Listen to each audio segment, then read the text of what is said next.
अब सिलेक्शन होंगे ताबड़तोड़, क्योंकि नीट काका जी लाया है फिजिक्स महातोड़।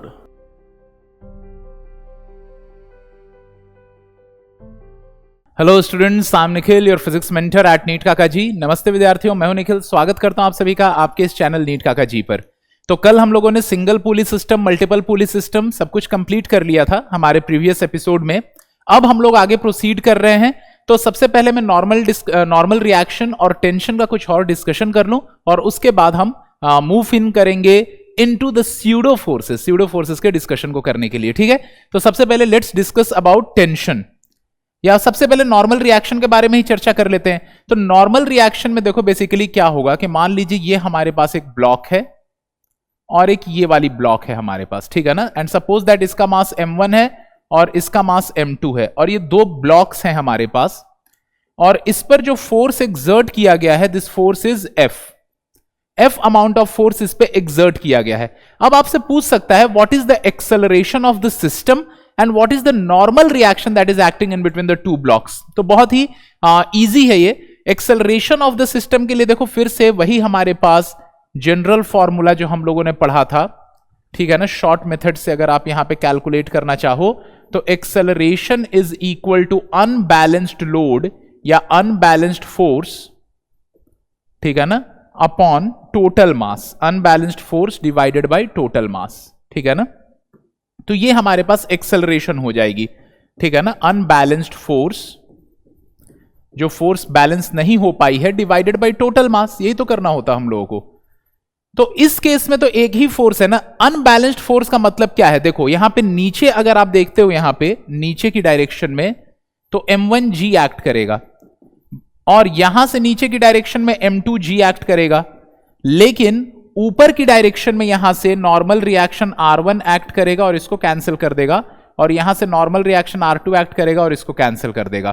तो ये m1g और m2g जो हमारे वेट्स ऑफ द ब्लॉक्स हैं वो तो बैलेंस्ड हो गए। किसने बैलेंस कर दिया उनको? R1 and R2।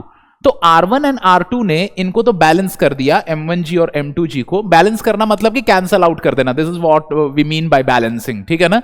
लेकिन ये F को इधर से बैलेंस करने वाला कोई नहीं है, तो अनबैलेंस्ड फोर्स यहां पर F है।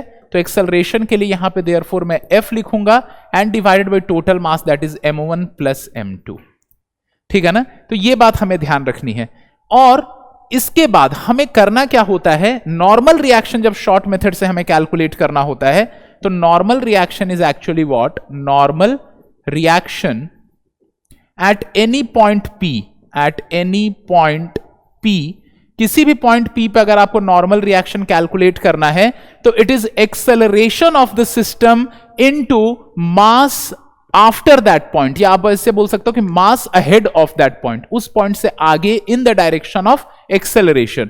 तो it is equal to acceleration of the system, acceleration किसका? सिस्टम का, into mass after that point या mass ahead of that point. So it is acceleration of the system into mass ahead of that point, उस point के आगे जो हमारा मास होगा, ठीक है ना, इन the direction of acceleration. Ahead of that point का मतलब समझना कि मैं क्या बोलना चाहता हूं। मान लीजिए कि ये हमारी एक्सेलरेशन की डायरेक्शन है, मान के लीजिए इस डायग्राम में तो यही हमारी डायरेक्शन है एक्सेलरेशन की, और आपको यहां पर नॉर्मल रिएक्शन कैलकुलेट करना है। नॉर्मल रिएक्शन आपको इस पर्टिकुलर पॉइंट P पर कैलकुलेट करना है। तो एक्सेलरेशन की डायरेक्शन में P के आगे जो पॉइंट है, ठीक है ना, आप अहेड बोल सकते हो या इन फ्रंट बोल सकते हो, अहेड बोलो या इन फ्रंट ऑफ बोल सकते हो आप उसको, एक ही बात है, इन फ्रंट ऑफ, ठीक है ना। तो उस पॉइंट के आगे, तो उस पॉइंट के आगे m2 है। भाई नॉर्मल रिएक्शन अपनी पीछे वाले मास को नहीं खींच सकती है, नॉर्मल रिएक्शन उसके आगे जो मास होगी उसको धक्का दे सकती है। नॉर्मल रिएक्शन धक्का दे सकती है, टेंशन खींच सकती है। रोप में टेंशन कभी धक्का नहीं दे सकती है, रोप स्लैग हो जाएगा, और नॉर्मल रिएक्शन कभी खींच नहीं सकती है, दो बॉडीज अलग हो जाएंगे, समझ रहे हो। तो नॉर्मल रिएक्शन धक्का दे सकती है, तो आगे वाले को धक्का दोगे ना, पीछे वाले जो एक इंसान आपके पीछे खड़ा है और खुद आप आगे बढ़ गए तो वो तो वहीं खड़ा रह जाएगा, उसको धक्का कहां से दोगे। लेकिन कोई अगर आपके आगे खड़ा है और आप अब आगे अगर बढ़ रहे हो तो उसको धक्का देते हुए आगे चल दोगे आप, ठीक है ना। तो धक्का तो आगे वाले को दे सकते हैं। तो इसीलिए यहां पे सिंपली यही फॉर्मूला होता है शॉर्ट मेथड से जब कैलकुलेट करना है। तो एक्सेलरेशन ऑफ द सिस्टम हमारे पास कितना आया है, F upon m1 plus m2, और mass in front of that point, इस पॉइंट के आगे जो मास है वो कितना है, m2 है। तो हम देखते ही डायग्राम को बोल सकते हैं कि यहां पर ये शॉर्ट मेथड्स होते हैं। पहली बात, मैं फ्री बॉडी डायग्राम से भी आपको शो कर रहा हूं, but this is shortcut analysis, ठीक है ना। इसको मैं क्या बोल रहा हूं, shortcut analysis. Free body diagram से भी सेम चीज मैं शो कर दूंगा। तो यहां पे ध्यान देने वाली बात है, शॉर्टकट एनालिसिस से डायग्राम देखते ही मुझे एक्सेलरेशन पता चल गया और normal reaction at point P पता चल गया। अगर आप इसको फ्री बॉडी डायग्राम से देखना चाहो, ठीक है ना, तो मैं m1 का अगर फ्री बॉडी डायग्राम बनाऊं तो m1 पर इधर से F एक्ट कर रहा है, दिस इज m1, और इधर से नॉर्मल रिएक्शन N या R जो बोलना चाहो वो एक्ट कर रहा है, ठीक है ना। फिर अगर मैं यहां पे m2 बनाऊं, normal reaction forces action reaction pair form करते, तो इस पे इधर लग रहा तो इक्वल इन मैग्नीट्यूड का बट ऑपोजिट इन डायरेक्शन का सामने m2 पे लगेगा, ठीक है ना। और यहां से नीचे हमारे पास एक्ट करेगा m1g, ठीक है ना, और ऊपर R1, तो ये दोनों ऑब्वियसली कैंसिल आउट हो गए, और यहां से नीचे एक्ट करेगा m2g और ऊपर R2 एक्ट करेगा, और ये दोनों भी कैंसिल आउट हो गए, ठीक है ना। और इन दोनों का एक्सेलरेशन तो सेम रहेगा। रिजिड बॉडीज है ना, अगर मान लो कि ये जेली होती, कोई जेली लाइक स्ट्रक्चर, m2 मान लो जेली लाइक स्ट्रक्चर होता, तो m1 को धक्का देता तो m2 के अंदर घुस जाता, m2 का सेम एक्सेलरेशन नहीं होता। लेकिन रिजिड बॉडीज में क्या होता है कि जितना एक बॉडी का एक्सेलरेशन होगा, अगर आप धक्का दोगे तो सेम एक्सेलरेशन दूसरे का भी होगा। अगर बॉडी टूट नहीं रही है तो दोनों का एक्सेलरेशन सेम होना पड़ेगा, ठीक है ना। तो इस केस में दोनों का एक्सेलरेशन तो सेम होगा। अब अगर मैं इक्वेशन लिखूं, वर्टिकल डायरेक्शन में तो इक्विलिब्रियम है, कोई फोर्स है नहीं। हॉरिजॉन्टल में अगर मैं यहां पर इक्वेशन लिखूं तो फॉर m1 क्या लिखूंगा, this is by free body diagram में लिख रहा हूं, बाय फ्री बॉडी डायग्राम। तो फॉर m1 में लिखूंगा F minus n equal to m1a, ठीक है ना, so that is our equation number 1। And for m2 क्या लिखोगे आप लोग, तो m2 के लिए लिखोगे आप लोग F minus n is equal to m2a, this is our equation number 2, ठीक है ना। n की जो वैल्यू किसके बराबर हो जाएगी, m2 इंटू a के बराबर, क्योंकि उधर से तो कोई फोर्स है नहीं, जो है सो यही है। अगर इन दोनों को मैं ऐड कर दूं यहां पे, ठीक है ना, इन दोनों को अगर मैं ऐड कर देता हूं 1 प्लस 2, इक्वेशन 1 प्लस इक्वेशन 2, तो आपको दिखेगा n तो कैंसिल आउट हो जाएगा, तो F will be equal to m1 plus m2 into a। तो यहां से a की वैल्यू जो आ गई, it is F upon m1 plus m2। और इसको अगर मैं मान लो कि इक्वेशन 3 बोल रहा हूं, और 3 को उठा करके अगर मैं 2 में प्लेस कर देता हूं, तो नॉर्मल रिएक्शन n जो है m2 इंटू a, यानी m2 into F upon m1 plus m2, जो कि हम लोगों ने यहां शॉर्टकट मेथड से ऑलरेडी कैलकुलेट कर रखा है, ठीक है। तो this is how we deal with normal reaction. ये तरीका होता है नॉर्मल रिएक्शन से डील करने का। अब बहुत सारी बॉडीज हों तो भी ऐसे ही हम डील कर सकते हैं, ठीक है ना। जैसे कि फॉर एग्जांपल यहां पर अगर ज्यादा बॉडीज होती, 3 बॉडीज होती, ठीक है ना, तो भी आप ऐसे ही डील करते इसमें, ठीक है ना। मान लीजिए कि आपको बोल रहा है यहां पे कि 3 बॉडीज है हमारे पास, m1 m2 और m3। There are 3 bodies over here, इसको m1 नाम दे रहा हूं, इसको m2 और इसको m3, और इधर से एक फोर्स एक्ट कर रहा है F, ठीक है ना। Our aim is to determine the acceleration of the system and normal reaction, ठीक है ना। यहां पे मान लो मैं नॉर्मल रिएक्शन को नाम Na बोल रहा हूं, so will have to determine normal reaction in between body m1 and m2, और हमें डिटरमाइन करना है normal reaction in between body m2 and m3, normal reaction in between body m2 and m3, जिसको नाम हम क्या देंगे, NB नाम देंगे, ठीक है ना। तो अगर मैं यहां पर लिखूं इस चीज को, ठीक है ना, सबसे पहले देखो मैं शॉर्टकट मेथड से तो मैं डायरेक्टली इसको डिराइव कर सकता हूं ना। तो शॉर्टकट मेथड से अगर मैं इसको डिराइव करूं तो कैसे लिखूंगा, A इज इक्वल टू, यहां पर मैं लिख दे रहा हूं, by shortcut method, by shortcut analysis या बाय डायरेक्ट एनालिसिस भी इसको बोलते हैं। बाय शॉर्टकट एनालिसिस बोलो, या तो आप बोल सकते हो बाय डायरेक्ट एनालिसिस। तो बाय डायरेक्ट एनालिसिस आप लोग क्या बोलोगे यहां पे कि acceleration will be unbalanced force. Unbalanced force तो केवल F ही है, क्योंकि डाउनवर्ड डायरेक्शन में जो हमारी वेट है उसको तो नीचे ग्राउंड से जो नॉर्मल रिएक्शन है वो तो बैलेंस्ड आउट कर देंगे, ठीक है ना। तो A is equal to unbalanced load is F upon total mass, that is m1 plus m2 plus m3। तो होपफुली आप लोगों को यहां तक क्लियर है। अब अगर मैं नॉर्मल रिएक्शन Na की बात करूं, ठीक है ना, Na की वैल्यू क्या हो जाएगी, तो Na is equal to, so it is acceleration into mass after, total mass after Na, या total mass in front of Na, total mass in front of Na Na मतलब कि नॉर्मल रिएक्शन Na जो calculate करो उसके आगे और कितना मास है। तो एक्सेलरेशन ऑफ द सिस्टम क्या लिखोगे आप लोग, F upon m1 plus m2 plus m3 and into total mass in front of Na जो हो जाएगा उसकी वैल्यू हो जाएगी m2 प्लस m3। ठीक है ना। तो ये हमारा आंसर है Na का। डायरेक्टली हम लिख सकते हैं शॉर्टकट एनालिसिस से, शॉर्टकट एनालिसिस को यूज करके और ये आंसर डायरेक्टली लिख सकते हैं। तो देयरफॉर ये जो हमारा आंसर होगा m2 प्लस m3, इधर ही ऊपर लिख लेता हूं, तो इनटू m2 प्लस m3। ठीक है ना।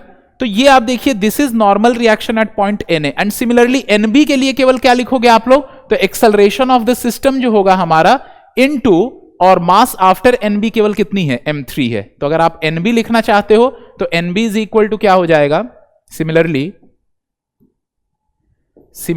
Nb इज इक्वल टू, अगर मैं Nb की बात करूं तो Nb is equal to F into उसमें केवल और केवल किससे मल्टीप्लाई करेंगे, m3 से, क्योंकि Nb के आगे जो मास है वो m3 है और एक्सेलरेशन क्या है, तो it is F upon m1 plus m2 plus m3। तो ये ध्यान देने वाली बात है कि अगर आप Nb की बात कर रहे हो यहां पे, तो Nb is equal to F m3 upon m1 plus m2 plus m3। ठीक है ना। तो ये हम लोगों ने डायरेक्टली शॉर्टकट एनालिसिस से पता लगा लिया। अब अगर हम लोगों को यहां पर डिटरमाइन करना है बाय फ्री बॉडी डायग्राम, ठीक है ना, पूरा हमारा general analysis bye free body diagram. तो अगर मैं यहां पर फ्री बॉडी डायग्राम बनाता हूं m1 का, तो m1 का अगर आप फ्री बॉडी डायग्राम बनाओगे तो नीचे हो जाएगा m1g।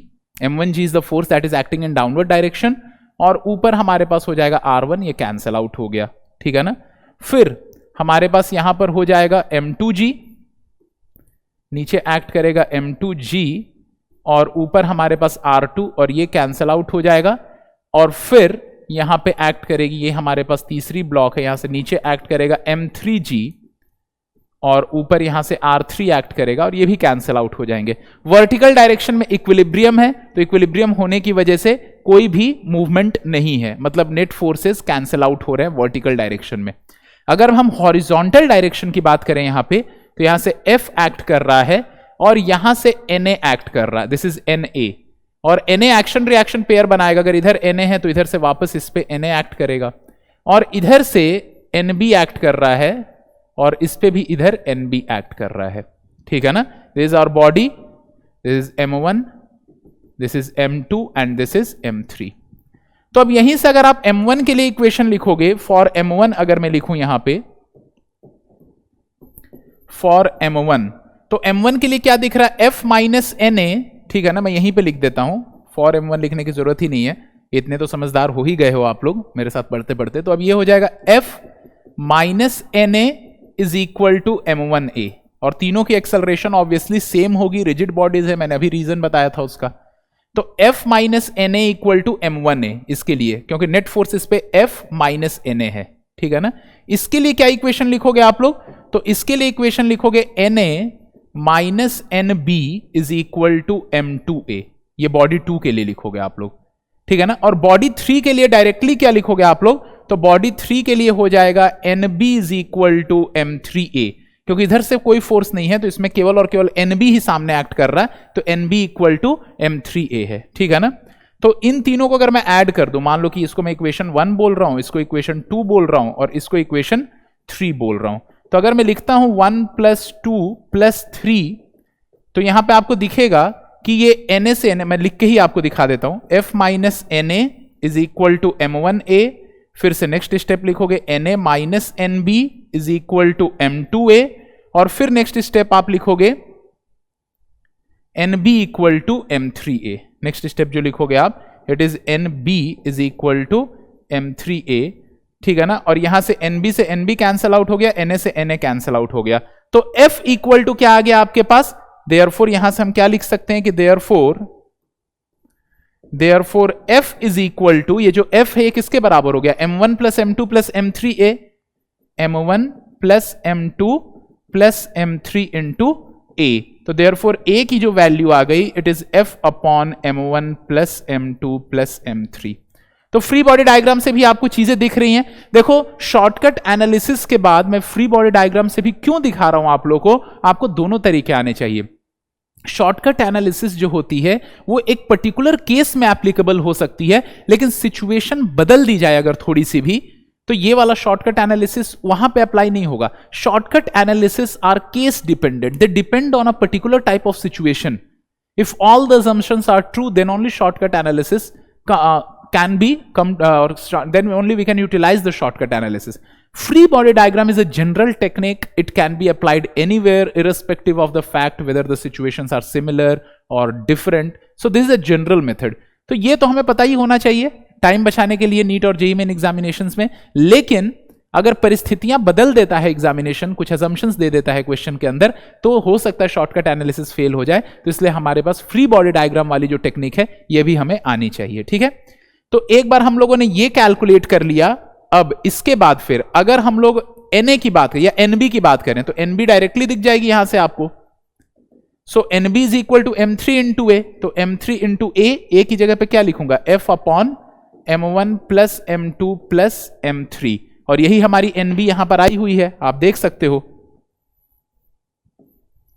So this is the value of NB.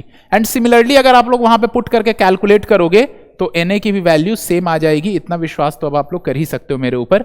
Otherwise मैं कैलकुलेट करके भी दिखा सकता हूं आपको. यहां पर अगर कैलकुलेट करूं आपके लिए तो क्या लिखा हुआ है, F minus NA is equal to M1 into A की जगह पे क्या लिखोगे, F upon M1 plus M2 plus M3. अगर आप इसको इस साइड पे ले आओ तो F minus M1 into F upon M1 plus M2 plus M3. So this is going to be equal to NA. ये NA के बराबर हो जाएगा. अब अगर आप इसको इधर की ओर ले जाओ LCM लेकर के तो इट बिकम्स FM1 या M1 इंटू एफ, जो लिखना चाहो. So this becomes M1 into F plus M2 into F plus M3 into F. ये तीनों जाके इधर मल्टीप्लाई हुए, माइनस इधर M1F लिखा ही हुआ है, M1F. This is equal to NA by, यहां डिनोमिनेटर भी है, डिनोमिनेटर में क्या लिखा हुआ है, M1 plus M2 plus M3. तो यहां से आप देखो M1F और M1F कैंसिल आउट हो गया. F को अगर मैं कॉमन ले लेता हूं यहां पे, तो F कॉमन ले लिया तो ये हो गया M2 plus M3 and divided by M1 plus M2 plus M3 and this is equal to NA. तो ये वैल्यू आ गई हमारे पास NA की, जो सेम वही वैल्यू है जो वैल्यू यहां पर हम लोगों ने कैलकुलेट कर रखी है. ठीक है ना. पूरी की पूरी जो एनालिसिस है मैंने एक पेज पे कर दी है. एक पेज पे करने का उद्देश्य ये है ताकि आप लोग बहुत इजीली इसका स्क्रीनशॉट ले पाओ और उसके बाद फिर आप लोग के नोट्स मेकिंग प्रॉपर हो जाए. तो होपफुली आपको समझ में आ गया कि नॉर्मल रिएक्शन कैसे हम लोग कैलकुलेट कर रहे होते हैं. ठीक है ना. अब मान लीजिए मैं सिचुएशन थोड़ा सा और चेंज कर देता हूं. सिचुएशन में अब दोनों तरफ से मैं फोर्सेस लगा देता हूं. ठीक है ना. ये सपोज कि फोर्सेस हमारे पास कुछ इस तरह से हैं. तो ये हमारे पास M1 हो गया, ये हमारे पास मान लीजिए कि M2 हो गया और ये हमारे पास M3 हो गया. ठीक है ना. तो ये हमारे पास फोर्सेस, और जो फोर्सेस एक्ट कर रहे हैं वो मान लीजिए यहां से कोई फोर्स एक्ट कर रहा है F1 at some angle 37 degrees और यहां से कोई और फोर्स एक्ट कर रहा है F2 at some angle 53 degrees. F2 act कर रहा है एट सम एंगल 53 डिग्रीज. हम ये मान करके चलते हैं, मान लीजिए कि F1 cos 37, ये जो हमारे पास है F1 cos 37 जो है ये किससे बड़ा है, it is greater than F2 cos 53. तो ये हमारे पास सिचुएशन है. ठीक है ना. अब पहले मैं इसको फ्री बॉडी डायग्राम से आपको करके दिखाता हूं. ठीक है ना. अगर मैं इसको फ्री बॉडी डायग्राम से करूं तो अगर मैं M1 का फ्री बॉडी डायग्राम बनाऊं आपके पास, थोड़ा इधर बना लेते हैं. तो अगर हम M1 का फ्री बॉडी डायग्राम बनाते हैं यहां पे, तो जो फोर्स है F1 इसके दो कंपोनेंट्स आएंगे. एक कंपोनेंट नीचे आएगा जिसकी वैल्यू होगी F1 sin 37, इसको तोड़ेंगे ना दो हिस्सों में, और एक कंपोनेंट सामने आएगा जिसकी वैल्यू होगी F1 cos 37. होगा या नहीं होगा. उसके बाद और भी जो फोर्सेस यहां एक्ट करेंगे, यहां से M1G एक्ट करेगा नीचे और यहां से R1 जो है वो ऊपर एक्ट करेगा. ठीक है ना. और इधर से मान लो यहां की नॉर्मल रिएक्शन मैं NA बोल रहा हूं, यहां की नॉर्मल रिएक्शन NB बोल रहा हूं. ठीक है ना. तो यहां से NA नॉर्मल रिएक्शन भी एक्ट करेगा.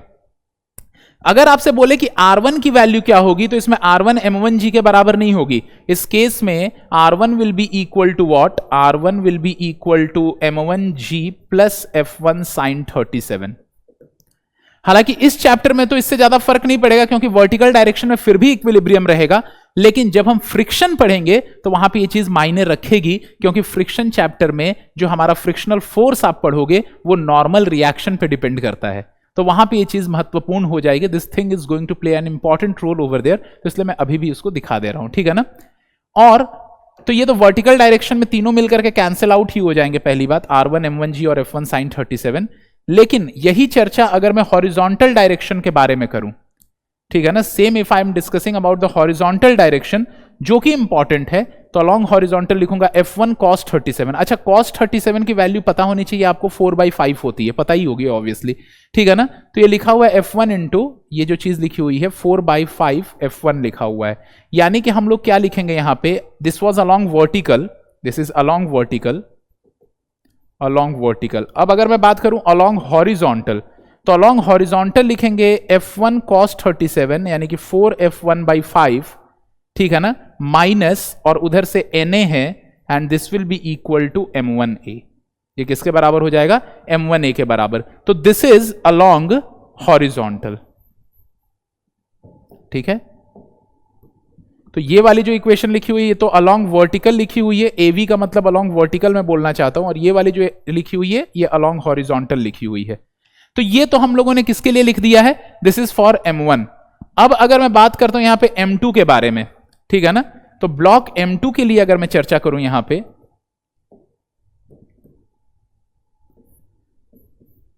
तो M2 के लिए क्या हो जाएगा, M2 पे इधर से तो एक्ट करेगा Na, इधर से एक्ट करेगा Na और इधर से एक्ट करेगा NB, ठीक है ना, इधर से Na और इधर से NB। ऑब्वियसली इसका खुद का वेट M2G नीचे एक्ट करेगा और इधर से R1 R2 जो नॉर्मल रिएक्शन है, दोनों सेम लाइन पे एक्ट करेंगे, बट मैं सेपरेटली इसलिए दिखा रहा हूं कि मिक्सअप ना हो जाए, और ये दोनों कैंसल आउट हो जाएंगे। तो आप लिखोगे Na माइनस NB, ठीक है ना। देखो अलॉन्ग वर्टिकल तो इसमें क्या हो जाएगा, अगेन अगर मैं लिखूं अलॉन्ग वर्टिकल, पहली बात तो अलॉन्ग वर्टिकल तो इसके अंदर भी, देखो अलॉन्ग वर्टिकल तो इसके अंदर भी क्या होगा, अगर आप इक्वेशन लिख रहे हो तो R2 M2G को कैंसल आउट कर देगा, तो आप लिखोगे R2 minus M2G is equal to 0, या तो आप ऐसे भी लिख सकते हो R2 इक्वल टू M2G उस साइड पे ले जाकर। लेकिन अलॉन्ग हॉरिजॉन्टल क्या लिखोगे, तो अलॉन्ग हॉरिजॉन्टल लिखोगे Na minus NB it is equal to M2A। So this is along horizontal, ठीक है। अब अगर हम बात करें यहां पे इसी सिचुएशन की बॉडी M3 के लिए, तो बॉडी M3 के लिए अगर हम बात करें यहां पे,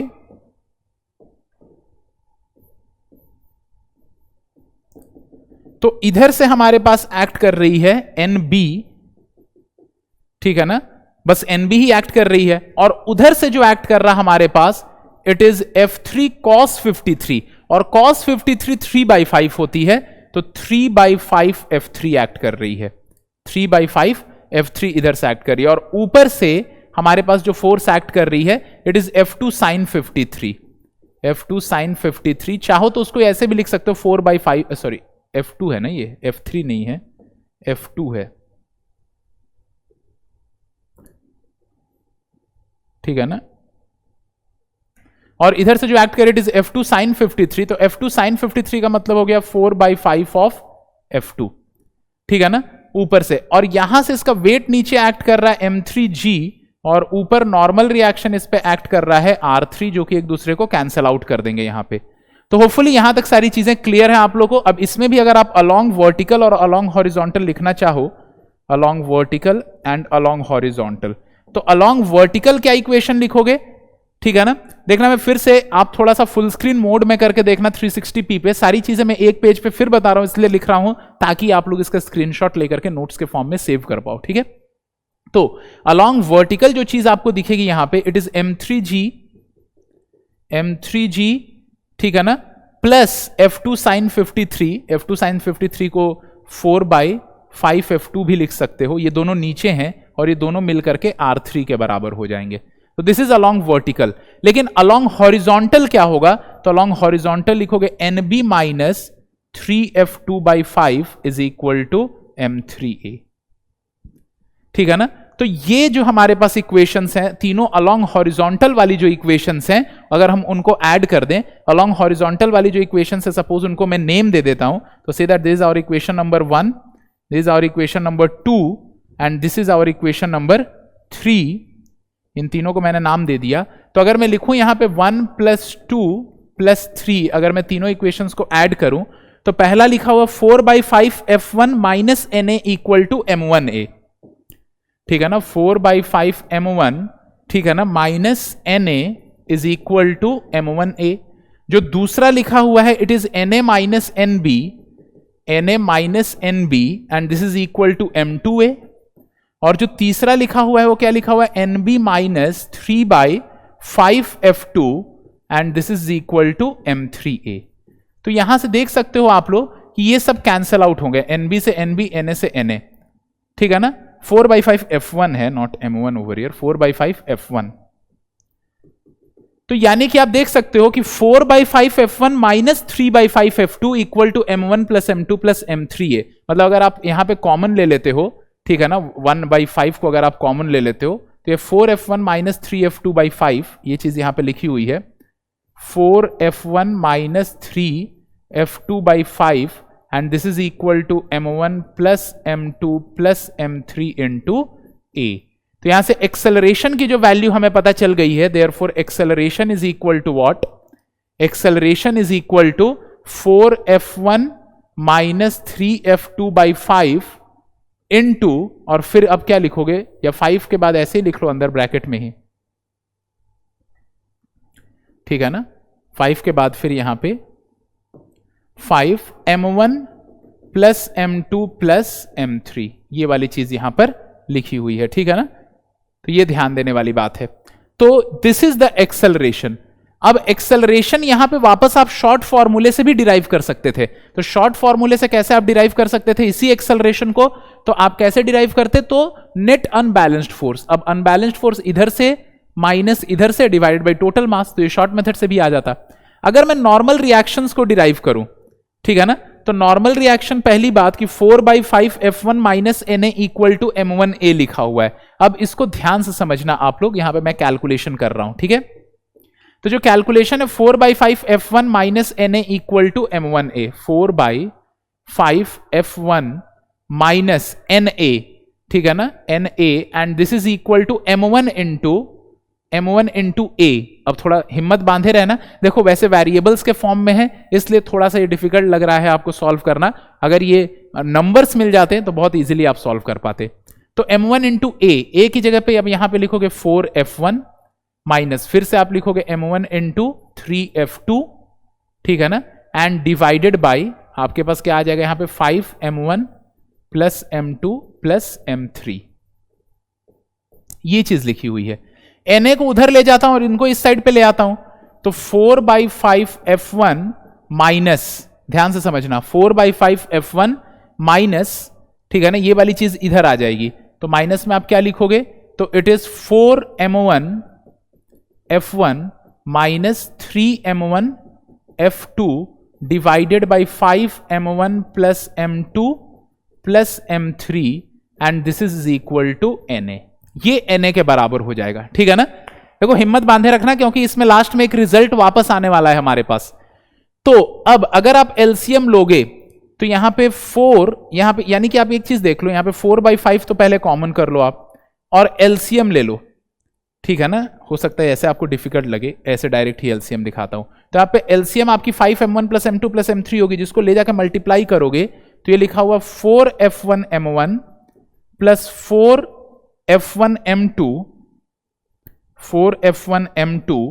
प्लस फिर से क्या लिखा हुआ 4F1M3, ये चीज लिखी हुई है, यहां पे एलसीएम ले रहा हूं, ठीक है ना, माइनस और फिर से क्या लिखा हुआ आपके सामने, थोड़ा इनको इधर खिसका लेता हूं, माइनस करके यहां पे क्या लिखा हुआ है आपके सामने 4F1, ठीक है ना, ये ब्रैकेट में है वैसे, तो माइनस में आप लिखोगे 4M1F1 प्लस, ये माइनस माइनस प्लस हो जाएगा, plus 3M1F2 and divided by आप लिखोगे 5M1 plus M2 plus M3 और ये किसके बराबर हो जाएगा, this will be equal to Na, ये Na के बराबर लिखा हुआ है, ठीक है ना। So this is equal to Na। तो यहां पे देखो जो कुछ चीजें कैंसल आउट हो रही है, 4F1 ठीक है ना, 4f1 m1 जो है एक तो वो कैंसल आउट हो गया, ठीक है ना, और कुछ चीजें यहां पे जुड़ भी गई हैं, तो 4f1 m2, 4f1 m3 and 3m1 f2, ठीक है ना, ये वाली चीजें जो है वो जुड़ गई हैं। तो f1 वाले में अगर आप मान लो कॉमन लेते हो, इनको अगर आप कॉमन करके लिखने की कोशिश करो, ध्यान से समझना, मैं सारे कैलकुलेशन क्यों कर रहा हूं आप लोगों के सामने, क्योंकि आगे ये हमारे बहुत काम आने वाला है, इतना ज्यादा कैलकुलेशन नहीं करना पड़ेगा अगर इस चीज को सीख जाते हो तो यहां पे देखो 4f1 m2 and 4f1 m3, तो मैं यहां पे 4f1, ठीक है ना, बाई ऐसे लिख लेता हूं 5m1 plus m2 plus m3, ये चीज तो लिखी हुई है, और ब्रैकेट में मैं क्या लिख लूंगा यहां पे m2 plus m3, m2 plus m3 plus, और उसके बाद फिर क्या लिखा हुआ है 3m1, 3 या ऐसे लिख सकते हो 3f2 बाई, और उसके बाद फिर 5m1 plus m2 plus m3, ठीक है ना, 3f2 by 5m1 plus m2 plus m3 into क्या लिखा हुआ हमारे पास m1 लिखा हुआ है, और ये किसके बराबर है, na के बराबर है। अब इस रिजल्ट को देख करके बहुत कुछ सीख सकते हो आप लोग, तो थोड़ा सा रेजोल्यूशन बढ़ा लेना अपने मोबाइल स्क्रीन का, फुल स्क्रीन मोड में करके रेजोल्यूशन बढ़ा लेना, ये सारी चीजें एक जगह पे आपके सामने लिखी हुई हैं। इससे हम क्या गेस कर सकते हैं, सोचो, इससे हम, ये जो चीज हमारे पास लिखी हुई है, इससे हम क्या गेस कर सकते हैं। तो देखो इधर का फोर्स देखो क्यों कितना था, तो इधर का जो फोर्स था इट वाज 4/5f1, इधर से जो हॉरिजॉन्टल फोर्स था, इधर से जो हॉरिजॉन्टल फोर्स था उसकी वैल्यू क्या थी, 4/5f1 थी। तो इधर का हॉरिजॉन्टल फोर्स हम Na कैलकुलेट किया हम लोगों ने, इधर का हॉरिजॉन्टल फोर्स 4/5f1 था, ठीक है ना, तो और इसकी वजह से जो एक्सेलरेशन होता सिस्टम का, इधर की हॉरिजॉन्टल फोर्स की वजह से जो एक्सेलरेशन होता सिस्टम का वो कितना होता, तो इधर की हॉरिजॉन्टल फोर्स की वजह से जो एक्सेलरेशन होता, मान लो ये फोर्स है ही नहीं, इस फोर्स को अभी भूल जाओ आप, इस फोर्स को भूल ही जाओ, समझ रहे हो आप, और देखो कि इस फोर्स की वजह से कितना एक्सेलरेशन होता, तो इस फोर्स की वजह से एक्सेलरेशन होता 4f1/5, क्योंकि हॉरिजॉन्टल डायरेक्शन में 4f1/5 है, divided by total mass m1 plus m2 plus m3, ये जो टोटल मास लिखी हुई है, तो ये एक्सेलरेशन होता, और इसकी वजह से ही केवल यहां नॉर्मल रिएक्शन कितनी आती, तो इस पॉइंट के बाद वाले मास को मल्टीप्लाई करना होता, तो इस पॉइंट के बाद वाला जो मास है उसकी वैल्यू कितनी है, m2 प्लस m3। तो ये नॉर्मल रिएक्शन का जो पहला पार्ट है, ये जो पहला पार्ट आपको दिख रहा है वो इसने पैदा किया है, इधर वाले ने। अब इसको भूल जाओ कि इधर भी कोई मास है, आप समझो कि केवल यही है, केवल आपके पास कौन है, F2 है। अब F2 ने कितना एक्सेलरेशन पैदा किया होता हॉरिजॉन्टल डायरेक्शन में, तो F2 की वजह से जो हॉरिजॉन्टल डायरेक्शन में एक्सेलरेशन होता, पहले F2 फोर्स हॉरिजॉन्टल डायरेक्शन में उसका कितना कंपोनेंट है, तो F2 का जो हॉरिजॉन्टल डायरेक्शन में हमारे पास कंपोनेंट है, यहां पे आप देख सकते हो इट इज 3f2/5, तो 3f2/5 divided by total mass m1 plus m2 plus m3, तो ये एक्सेलरेशन ये पैदा करता, और अगर ये एक्सेलरेशन पैदा करता है इस डायरेक्शन में, तो इस डायरेक्शन में पैदा करता, और इस डायरेक्शन में Na के आगे कितना मास है, m1 है, तो यानी ये कितना नॉर्मल रिएक्शन Na पैदा करता, तो खुद के द्वारा पैदा किया गया एक्सेलरेशन इनटू इस पॉइंट के आगे जो मास है, मास हमेशा एक्सेलरेशन की डायरेक्शन में देखते हैं, तो इसका एक्सेलरेशन इधर होता, इसका एक्सेलरेशन होता कितना, तो 3f2/5 m1 plus m2 plus m3, और नॉर्मल रिएक्शन के लिए उसको m1 से मल्टीप्लाई करेंगे, तो नॉर्मल रिएक्शन का ये वाला जो हिस्सा है वो तो इसने पैदा किया है, और ये वाला जो हिस्सा है ये तो इसने पैदा किया है। तो अब अगर ऐसे सिचुएशंस में जहां पर फोर्सेस, नॉर्मल रिएक्शन जहां पे दोनों साइड से फोर्सेस लग रहे हैं, तो वहां पे शॉर्ट ट्रिक क्या होती है कैलकुलेट करने की, तो बहुत इजी शॉर्ट ट्रिक है वहां कैलकुलेट करने की नॉर्मल रिएक्शन बिना सॉल्व किए। वो शॉर्ट ट्रिक ये है कि आप देख लीजिए कि इधर वाले फोर्स की वजह से कितना इंडिपेंडेंटली एक्सेलरेशन पैदा हो रहा है, और उस एक्सेलरेशन को उसके आगे के मासेस जितने हैं उनसे मल्टीप्लाई कर दीजिए, प्लस इधर वाले फोर्स की वजह से देख लीजिए कि कितना इंडिपेंडेंट एक्सेलरेशन पैदा हो रहा है, और उसके उधर वाले मासेस से मल्टीप्लाई कर दीजिए। तो इस चीज को अगर मैं इस न्यूमेरिकल में आपको और बड़ा न्यूमेरिकल करके दिखाने की शॉर्ट मेथड से कोशिश करूं, कि मान लीजिए कि ये हमारे पास m1 है कोई ब्लॉक, ये m2 है, ठीक है ना, यहां पे फिर हमारे पास कोई ब्लॉक m3 है, फिर कोई ब्लॉक हमारे पास मान लीजिए m4 है, और कोई ब्लॉक है मान लीजिए हमारे पास m5, ठीक है ना। और इधर से हमारे पास मान लीजिए कोई फोर्स एक्ट कर रहा है, मान लीजिए कोई force F1 at some angle theta, और इधर से कोई फोर्स F2 एक्ट कर रहा है, इसको मान लीजिए θ1 और इसको मान लीजिए θ2। और अब आपसे पूछता है कि what is the acceleration of the system, तो इसमें तो कोई दो राय नहीं है, एक्सेलरेशन तो निकाल ही दोगे। तो net force that is F1 cos θ1 net force along horizontal minus F2 cos θ2, क्योंकि इधर से F2 cos θ2 होगी, divided by total mass M1 plus M2 plus M3 plus M4 plus M5, जिसको ऐसे भी लिख सकते हो summation of I belongs from 1 to 5, ऐसे भी लिख सकते हो नीचे, ठीक है ना चाहो तो। अब अगर नॉर्मल रिएक्शन की बात कर दे कैलकुलेट करने के लिए, तो हमारा जो पहला वाला टेक्निक है उससे बहुत ज्यादा टाइम कंज्यूमिंग होगा नॉर्मल रिएक्शन कैलकुलेट करना। अगर वो मान लो आपको बोल देता है कि नॉर्मल रिएक्शन आप इस पॉइंट की कैलकुलेट करके बताओ, normal reaction acting in between M3 and M4, अगर वो बोलता है आपको कैलकुलेट करने के लिए, तो डायरेक्ट शॉर्ट मेथड क्या है, F1 अकेले कितना एक्सेलरेशन पैदा करेगा ये बताइए। तो F1 अकेले, मैं नॉर्मल रिएक्शन कैलकुलेट कर रहा हूं इस पॉइंट पे, तो F1 जो इंडिपेंडेंट एक्सेलरेशन पैदा करेगा it is F1 cos theta divided by M1 plus M2 plus M3 plus M4 plus M5। उधर से कोई मतलब नहीं है, इधर सामने F1 cos थीटा है divide by M1 plus M2 plus M3 plus M4 plus M5, तो इतना वो पैदा करेगा, इनटू इसके द्वारा पैदा किए गए एक्सेलरेशन जो कि इधर होगा, उस डायरेक्शन में इसके आगे कितना मास है, तो इसके आगे कितना मास है M4 plus M5।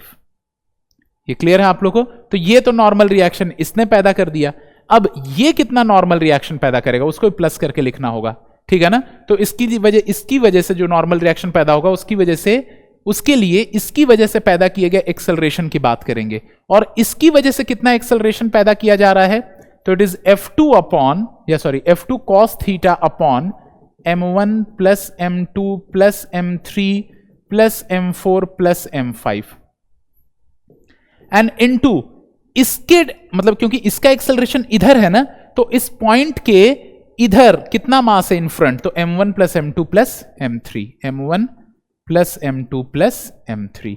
So this is the normal reaction at this point, जो कि आपने शॉर्ट मेथड से बहुत इजीली कैलकुलेट कर लिया, और अगर आप फ्री बॉडी डायग्राम बना करके कैलकुलेट कर रहे होते तो बहुत ज्यादा ये टाइम कंज्यूमिंग हो जाता। तो होपफुली जो नॉर्मल रिएक्शन के सारे एस्पेक्ट्स हैं वो क्लियर हो गए हैं आप लोगों को, ओके। तो होपफुली यहां तक क्लियर है आप लोगों को। अब हम लोग आगे प्रोसीड करें, पहले क्वेश्चन दे रहा हूं आप लोगों को होमवर्क के लिए। देखो ये बहुत ही इजी सा क्वेश्चन है, अगर आप लोगों ने अभी तक समझा है तो this question can be solve mentally also, do not even require to pick up the pen and paper. So two blocks of masses M1 and M2 are placed side by side on a smooth horizontal surface, okay, as shown in the figure. A horizontal force F is being applied, okay, a horizontal force F is applied on the block. Find the acceleration of each block. Each block का हमें acceleration find out करना है। Obviously दोनों blocks के acceleration होंगे तो same ही, तो find the acceleration of each block, find the normal reaction in between the two blocks. आप फ्री बॉडी मेथड से करना, मैं अगर डायरेक्ट इसको करके बताऊं तो acceleration will be net unbalanced force that is F upon total mass M1 plus M2। और इस पॉइंट की अगर आप नॉर्मल रिएक्शन पता करो तो नॉर्मल रिएक्शन क्या हो जाएगा, तो फोर्स की जो डायरेक्शन ऑफ एक्सेलरेशन है, तो एक्सेलरेशन इनटू उसके डायरेक्शन में उसके आगे मास, तो एक्सेलरेशन इनटू M2, तो एक्सेलरेशन है हमारे पास F upon M1 plus M2 और इनटू उसके आगे मास जो है इट इज M2, ठीक है। तो होपफुली ये वाली चीज क्लियर है। अब चलिए सिमिलर डिस्कशन हम टेंशन के लिए करते हैं। तो टेंशन के लिए भी, टेंशन फोर्स के लिए भी बिल्कुल सिमिलर डिस्कशन है, लेकिन जहां जहां पर मैंने मास यहां पर इन फ्रंट लिखा था वहां पे केवल मास को बिहाइंड लिखना पड़ेगा। ऐसा इसलिए क्योंकि नॉर्मल रिएक्शन जो है वो पुशिंग फोर्स है, जबकि टेंशन जो है वो पुलिंग फोर्स है। Normal reaction can not pull, it can merely push. Tension can not push, it can merely pull. इस बात को आपको ध्यान रखना है, ठीक है ना। तो चलिए हम टेंशन के लिए अब डिस्कशन करते हैं। अच्छा, टेंशन के लिए डिस्कशन करें उससे पहले ये वाला न्यूमेरिकल मैं आपको होमवर्क में देना चाह रहा हूं। So the numerical is a solid sphere of mass 2 kg is resting inside a cube as shown in the figure. The cube is moving with a velocity v is equal to 5t I cap plus 2t j cap meter per second. Here t is the time in seconds. All surfaces are smooth. The sphere is at rest with respect to the cube, what is the total force exerted by the sphere on the cube, total force कितनी exert करेगी। बहुत easy है। कैसे? सबसे पहले acceleration calculate करोगे, और physics महातोड़ अगर आप देखते आ रहे हो शुरुआत से तो ऑलरेडी आप फिजिक्स के महातोड़ आधे तो बन ही चुके हो, तो ठीक है ना। तो अगर आप काइनेमेटिक्स पढ़े होगे तो A equal to D V by D T होता है, तो इसको डिफरेंशिएट करोगे तो एक्सेलरेशन मिल जाएगा, एक्सेलरेशन को इनटू मास कर दोगे तो आपको क्या मिल जाएगा, नेट फोर्स मिल जाएगा। ठीक है। अब हम लोग डिस्कस कर रहे हैं टेंशन के बारे में। तो सपोज वैसे ही मैं दो ब्लॉक सिस्टम से पहले बात करता हूं टेंशन के बारे में, ठीक है ना। तो सपोज दैट हमारे पास कोई ब्लॉक है जिसकी मास है m1, ठीक है ना, और यहां पर कोई और ब्लॉक है जिसकी मास है, या इसकी मास मान लो m2 ले लेता हूं, इसकी मास m1 ले लेता हूं, ठीक है। और इधर हमारे पास एक फोर्स एक्ट कर रहा है, द फोर्स इज F, और ये स्ट्रिंग है हमारे पास, ठीक है ना। तो ये जो स्ट्रिंग है, इस स्ट्रिंग में हमें टेंशन कैलकुलेट करना है। So determine the tension in the given string and also the acceleration of the system. देखो टेंशन और नॉर्मल रिएक्शन फोर्सेस जो है ना, ये इंडिविजुअल बॉडीज को तो एक्सेलरेट कर सकते हैं, इस चीज अभी आगे पढ़ोगे। जैसे फॉर एग्जांपल अगर मैं बात करूं कि m1 के लिए जो टेंशन है वो एक्सटर्नल फोर्स है, केवल अगर आप m1 की बात करोगे तो इस पे टेंशन पीछे लग रहा है, टेंशन T, और F1 आगे लग रहा है। तो केवल अगर मैं m1 की बात करूं तो m1 के लिए टेंशन और F1 ये दोनों ही एक्सटर्नल फोर्स हैं। अगर मैं m2 की बात करूं, यहां पे यही मैं बगल में m2 बना लेता हूं, तो यहां m2 है हमारे पास, तो m2 पे यही टेंशन आगे लग रहा है, पीछे इस पे खैर कोई फोर्स नहीं लग रहा। तो अगर मैं m2 की भी डिस्कशन करूं तो m2 के लिए भी ये जो टेंशन है एक ऐसा फोर्स है, एक्सटर्नल फोर्स। ये m2 की सिस्टम बाउंड्री है जो कि इसके बहुत करीब रहेगी, मैंने थोड़ी दूर बनाई है, और टेंशन इससे बाहर की ओर एक्ट कर रहा है। लेकिन m1 प्लस m2 सिस्टम की अगर मैं बात करूं, ठीक है ना, m1, this is m1 plus m2 as a system, इस बात को समझना। ये जो मैंने बाहर बाउंड्री बना रखी है, this is m1 plus m2 as a system, ये सिस्टम की तरह है, ठीक है ना।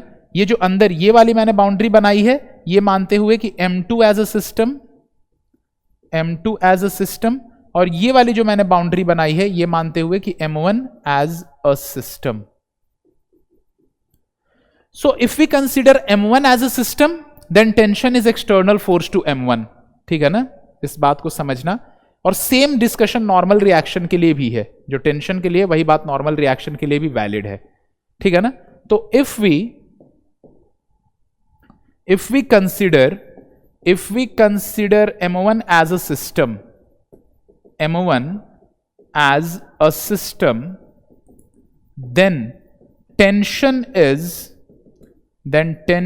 is external force to m1, external force to m1, ठीक है ना। if we consider m2 as a system, then tension is external force to m2, tension is external force to m2, इस बात को समझना है। But if we consider m1 plus m2 together as a system, then tension will be internal force to this m1 plus m2 system, ठीक है ना। इसको मैं यहां लिख देता हूं। But if we consider m1 plus m2 या m1 and m2 together as a system, together as a system, then tension will be internal force to the m1 plus m2 system, या to the combined m1 m2 system आप rather बोल सकते हो, to the combined m1 m2 system, combined m1 and m2 system, ठीक है ना। तो therefore क्या होगा, क्योंकि इंटरनल फोर्स से तो कभी एक्सेलरेट कर नहीं सकते हैं, वो कैंसल आउट हो जाएंगे पेयर्स के अंदर, ठीक है ना। सो therefore tension force can accelerate m1, ठीक है ना। It can accelerate m2 it can accelerate m2 but it cannot accelerate the m1 plus m2 system. ठीक है ना? तो फोर्स जिसके लिए एक्सटर्नल होता है उसको तो एक्सेलरेट कर पाता है, लेकिन जिसके लिए वो एक्सटर्नल नहीं होता है उसको एक्सेलरेट नहीं कर पाता है। तो m1 प्लस m2 सिस्टम की अगर मैं बात करूं, इस पूरे सिस्टम की अगर चर्चा की जाए तो इसके लिए तो टेंशन इंटरनल फोर्स है, इस पूरे सिस्टम को कभी टेंशन एक्सेलरेट नहीं कर सकता है। तो इस सिस्टम पे जो एक्सटर्नल फोर्स है वो केवल और केवल F है, ये समझ रहे हो। लेकिन अगर आपको m2 ही अकेला दिखे तो भाई m2 भी तो आगे चलेगा ना, जब ये सिस्टम आगे जाएगी तो m2 भी तो आगे जाएगा। बोलो सर आपने बोला टेंशन तो एक्सेलरेट कर ही नहीं सकता है, तो m2 को किसने एक्सेलरेट कर दिया? तो भाई m2 के लिए टेंशन जो है वो एक्सटर्नल फोर्स है, सिस्टम को वो कुछ नहीं कर सकता, सिस्टम को नहीं एक्सेलरेट कर सकता, लेकिन m2 के लिए वो एक्सटर्नल फोर्स है तो m2 को एक्सेलरेट कर देगा। उसके एक्सेलरेशन का प्रभाव m1 पर भी होगा। भाई m1 को भी तो पीछे खींच रहा है ना, तो F1 अगर अकेले रहता तो m1 को ज्यादा एक्सेलरेशन से खींच पाता, लेकिन टेंशन उसको कुछ ऑपोजिशन कर रहा है, तो m1 और m2 को तो एक्सेलरेट करेगा, लेकिन m1 m2 सिस्टम को एक्सेलरेट नहीं करेगा। इंडिविजुअली m1 और m2 को टेंशन एक्सेलरेट कर सकता है, लेकिन m1 m2 सिस्टम को वो एक्सेलरेट नहीं कर सकता है। तो इस बात को हमें समझना है, ठीक है ना। अब ये तो हम लोगों ने एक्सेलरेशन जो है शॉर्टकट मेथड से हम इसको डिराइव कर ही लेंगे। तो शॉर्टकट एनालिसिस अगर मैं करूं, इसका शॉर्टकट एनालिसिस, तो it is as simple as this कि एक्सेलरेशन इज इक्वल टू क्या हो जाएगा, अनबैलेंस्ड लोड, ठीक है ना, अनबैलेंस्ड फोर्स, आप ऐसे बोल सकते हो, unbalanced force divided by total मास। तो यहां पे एक्सेलरेशन देयरफॉर क्या हो जाएगा, तो अनबैलेंस्ड फोर्स इसमें केवल और केवल F है सिस्टम पे अगर हम देखें तो, and divided by total mass of the system is m1 plus m2. So this is the acceleration of the system.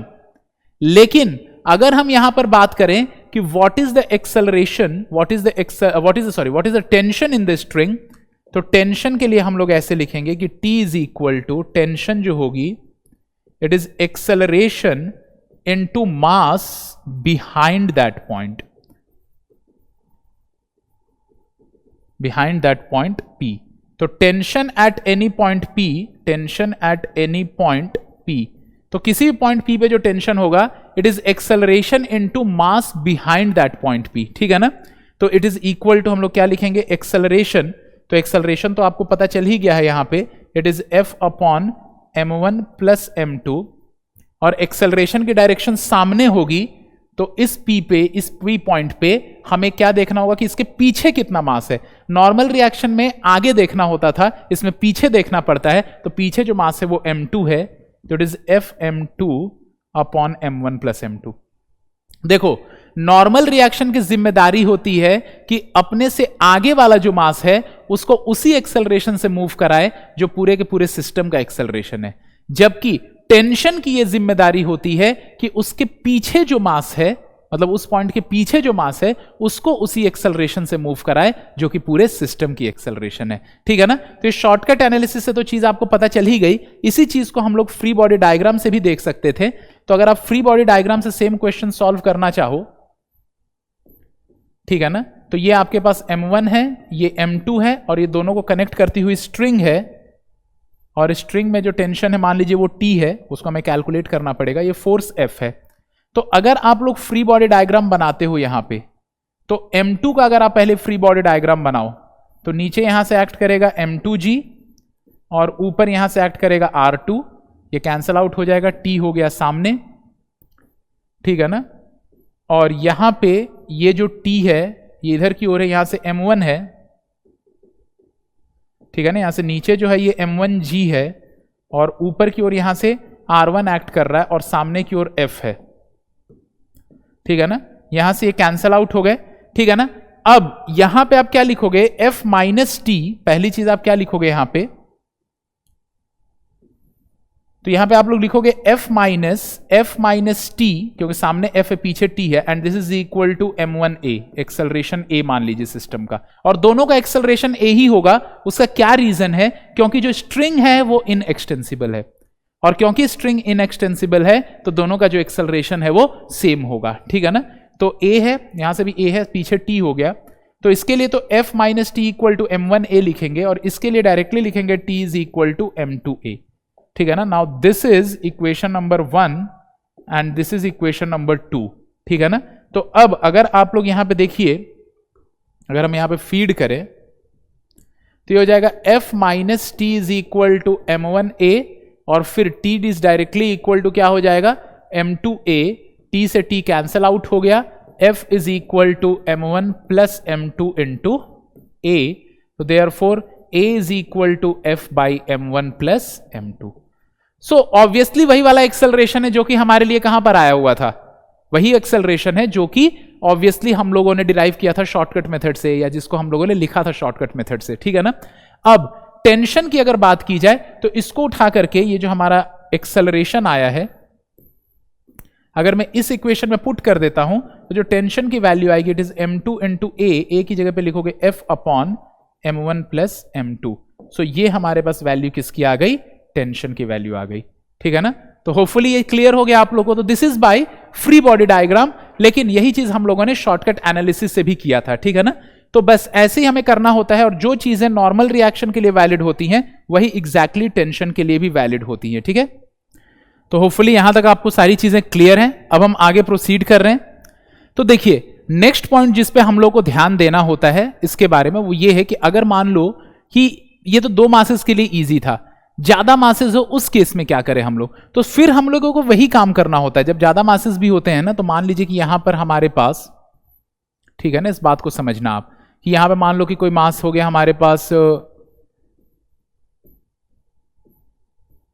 ठीक है ना, 3 मासेस के लिए मैं शो कर देता हूं सबसे पहले। तो ये हो गया m3, m2 और ये हो गया m1। ठीक है ना। अब हम डायरेक्टली प्रोसीड कर रहे हैं कि इसका एक्सेलरेशन इस सिस्टम का क्या होगा। मैं दोनों तरीके से कर सकता हूं, फ्री बॉडी डायग्राम वाले से भी, और हम लोग शॉर्टकट एनालिसिस भी कर सकते हैं। तो यहां पे ये हमारे पास F1 हो गया। ठीक है ना। जो फोर्स है ये F1 है एट सम एंगल θ1, और यहां पर हमारे पास जो फोर्स है वो इधर की ओर एक्ट कर रहा है एट सम एंगल θ2। ये जो फोर्स है ये F2 एक्ट कर रहा है। ठीक है ना। और 3 मासेस है हमारे पास यहां पर m1, m2 एंड m3। तो सबसे पहले चलिए हम लोग इसके लिए फ्री बॉडी डायग्राम से इसको सॉल्व करके और एक जनरल फॉर्मूला डिराइव कर लेते हैं, और उसके बाद इसके लिए भी शॉर्टकट एनालिसिस वाला फॉर्मूला डिराइव कर लेंगे। ठीक है।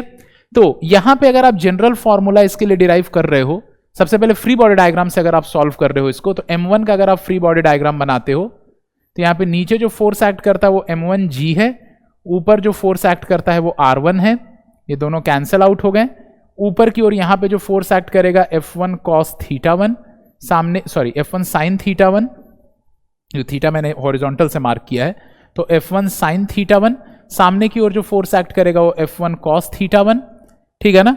और पीछे की ओर जो फोर्स एक्ट करेगा वो हमारे पास T हो जाएगा, टेंशन, या T1 बोल देते हैं। इस स्ट्रिंग में मान लो टेंशन T1 और इस स्ट्रिंग में टेंशन T2 बोल दे रहा हूं। तो यहां पीछे जो टेंशन एक्ट करेगा वो T1 है। ठीक है ना। तो ये सारे फोर्सेस एक्ट करेंगे। ठीक है ना। तो हॉरिजॉन्टल अलोंग वर्टिकल, अगर आप यहां पर भी इक्वेशन लिखना चाहो अलोंग वर्टिकल, जो कि इस चैप्टर में फिलहाल किसी काम का नहीं है पर फ्रिक्शन में जरूर हमारे काम आएगा, तो अलोंग वर्टिकल अगर हम यहां पर लिखे तो क्या लिख सकते हैं, along vertical, so it is equal to r1 is equal to m1, या आप ऐसे लिख सकते हो कि r1 plus F1 sin θ1 it is equal to m1g, क्योंकि यहां m1g नीचे है और r1 और F1 sin θ1 में दोनों कहां पे है, ऊपर है। ठीक है ना। एंड अगर मैं बात करूं अलोंग हॉरिजॉन्टल, तो अलोंग हॉरिजॉन्टल देखो सामने क्या है, F1 cos θ1 है और माइनस पीछे क्या है, T1 है। सामने F1 cos θ1, पीछे T1, तो F1 cos θ1 minus T1 is equal to m1 into a। तो ये ध्यान देने वाली बात है यहां पे। ठीक है ना। तो ये तो हम लोग चर्चा कर रहे हैं m1 के बारे में। अब बात करते हैं अगर m2 की, अगर मैं m2 की फ्री बॉडी डायग्राम बनाऊं आप लोगों के लिए यहां पे, ठीक है ना, I am drawing the free body diagram of m2। तो m2 पे नीचे एक्ट करेगी m2g, ऊपर एक्ट करेगी r2, और ये कैंसल आउट ही हो गए, तो यहां तो डायरेक्टली r2 m2g के बराबर होगा, सामने T1 और पीछे T2। तो इसके लिए अगर आप अलोंग वर्टिकल लिखोगे इक्वेशन को, तो अलोंग वर्टिकल तो डायरेक्टली हो जाएगी r2 minus m2g equal to 0, या r2 इक्वल टू m2g। ठीक है ना। ये हो जाएगी। लेकिन अलोंग हॉरिजॉन्टल इसके लिए जब लिखोगे तो अलोंग हॉरिजॉन्टल में सामने T1 है और पीछे T2 है, और हम मान रहे कि सिस्टम सामने जा रही विद सम एक्सेलरेशन है। तीनों का एक्सेलरेशन ए ही होगा, सेम होगा, क्योंकि जो स्ट्रिंग है वो इनएक्सटेंसिबल है, स्ट्रिंग खिंच नहीं सकती है। ठीक है, तो अलोंग हॉरिजॉन्टल हम क्या लिखेंगे यहां पे, तो सामने T1 पीछे T2 है, तो T1 minus T2 is equal to M2A। तो ये हो गया अलोंग हॉरिजॉन्टल। अब बात करते हैं हम लोग इसकी फ्री बॉडी डायग्राम की, M3 की। तो अगर आप लोग यहां M3 का फ्री बॉडी डायग्राम बनाते हो, free body diagram of M3, तो यहां से नीचे एक्ट करेगा M3G और ऊपर एक्ट करेगा R3, सामने एक्ट करेगा T2, ठीक है ना, और ऊपर एक्ट करेगा F2 साइन थीटा 2 और पीछे एक्ट करेगा F2 कॉस थीटा 2। अब ये तीनों तो कैंसिल आउट हो गए। मतलब कि अगर मैं लिखूं कि अलोंग वर्टिकल क्या हो रहा है यहां पे, इस बात को समझना, तो अलोंग वर्टिकल आप क्या लिखोगे यहां पे, तो अलोंग वर्टिकल हम लोग देखेंगे कि R3 जो है, ठीक है ना, R3 plus F2, R3 plus F2 sine theta 2, ये दोनों मिलकर के किसके बराबर हैं, M3G के बराबर है, M3G। ठीक है ना, ये दोनों मिलकर के किसके बराबर है, they are equal to M3G। थोड़ा इधर करके इसको लिख देता हूं ताकि मर्ज ना हो जाए। ठीक है ना,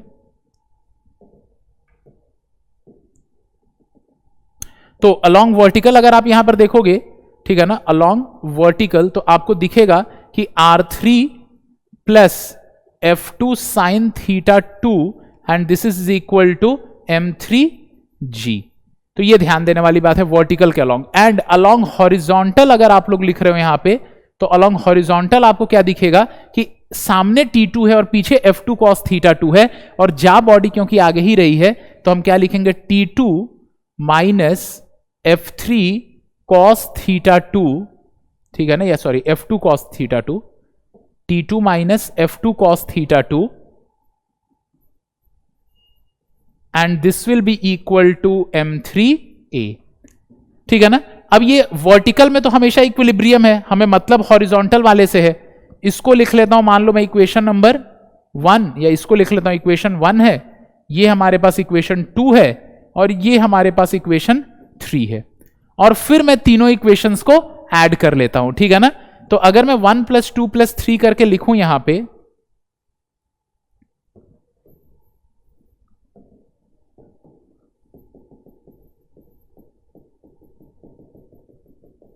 ठीक है, तो अगर मैं 1 प्लस 2 प्लस 3 करके यहां पे लिखूं, इक्वेशन 1 प्लस 2 प्लस 3, तो आपको डायरेक्टली ही दिख जाएगा यहां पर कि हमारी जो एक्सेलरेशन है वो क्या है, तो this force, this horizontal component of this force minus horizontal component of that force divided by total मास, ये डायरेक्टली दिख जाएगा, वो देख भी सकते हो आप लोग। तो तीनों को लिखो आप, तो पहले क्या लिखोगे, F1 cos theta 1 minus T1 equal to M1A, इसके लिए लिखा हम लोगों ने, ये इक्वेशन 1। इक्वेशन 2 क्या लिखोगे, तो T1 minus T2 is equal to M2A, और इक्वेशन 3 क्या लिखोगे आप लोग, तो T2 minus F2 cos theta 2 and this is equal to M3A।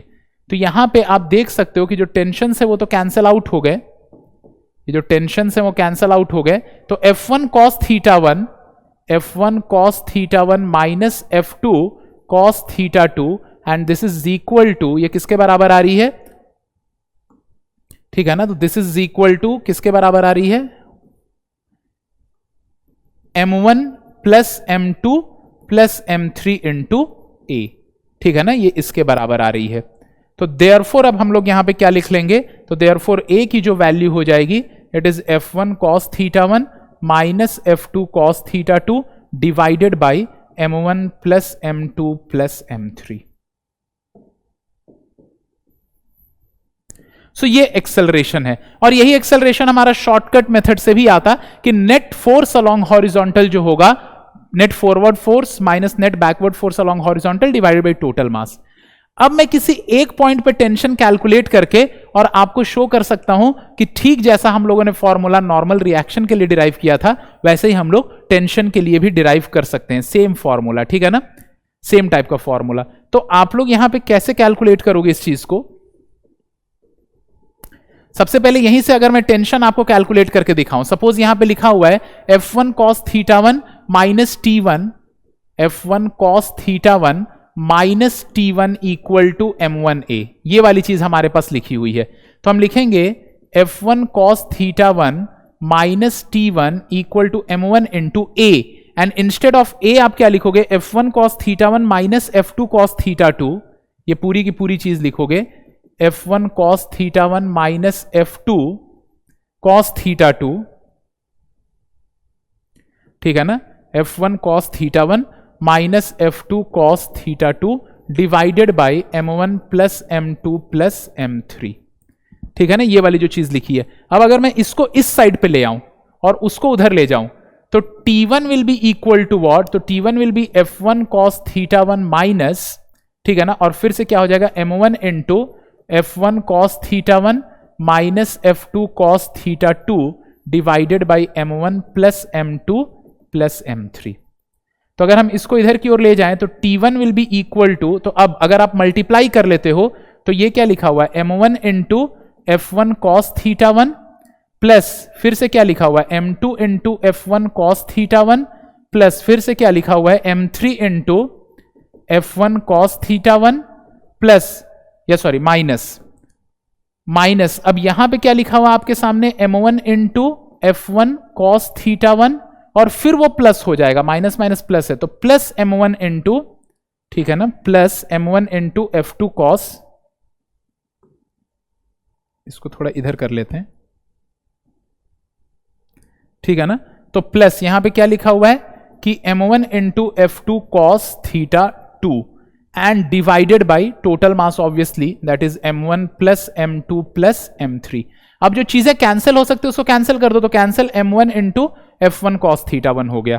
अब देखो F1 cos θ1 इन दोनों में है तो M2 प्लस M3 यहां से मैं कॉमन ले सकता हूं, ठीक है ना, तो therefore T1 will be equal to what, T1 will be equal to F1 cos θ1 into M2 plus M3, ठीक है। देखो हिम्मत बांधे रहना क्योंकि यहां से वापस एक शॉर्ट फॉर्मूला निकल करके आएगा हमारे सामने, तो F1 cos θ1 into M2 plus M3, ठीक है ना, एंड प्लस फिर से क्या लिखा हुआ है F2 cos θ2 इंटू M1, और M1 plus M2 plus M3 दोनों के नीचे लिख देता हूं M1 plus M2 plus M3 और M1 plus M2 plus M3।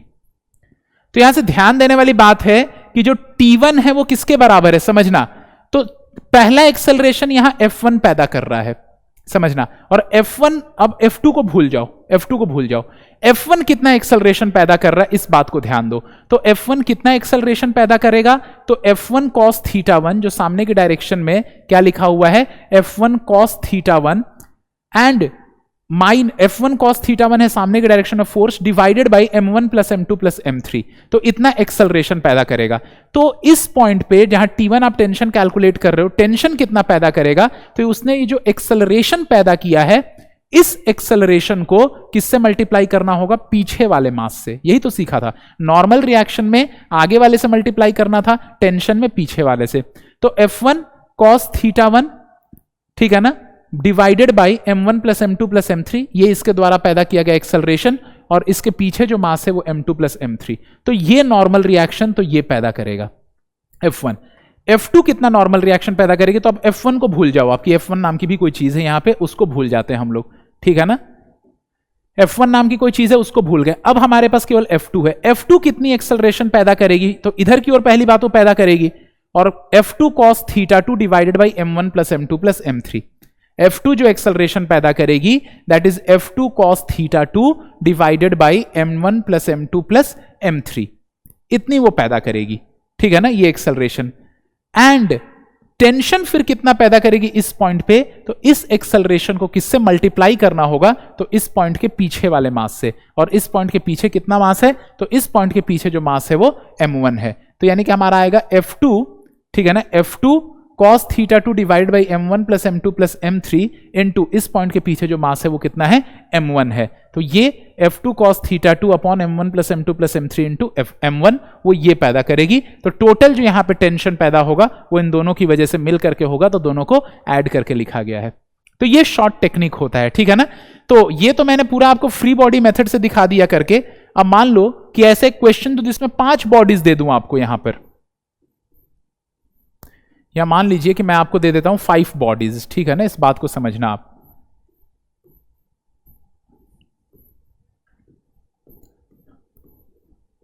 ठीक है ना, अलग अलग साइजेस हो सकती हैं इनकी। तो ये हमारे पास 5 बॉडीज हैं। मान लो कि ये हमारे पास M1 है, ये हमारे पास M2 है, ये M3 है, ये M4 है और ये हमारे पास M5 है। तो ये 5 बॉडीज हैं हमारे पास। और अब मान लीजिए कि आपको बोलता है यहां पे कोई फोर्स एक्ट कर रहा है F1 एट सम एंगल θ1, ठीक है ना, और यहां पर कोई फोर्स एक्ट कर रहा है F2 एट सम एंगल θ2। और अब आपको बोलता है कि इस पॉइंट पर आप टेंशन मुझे बताइए कि इस पॉइंट पर टेंशन कितना होगा।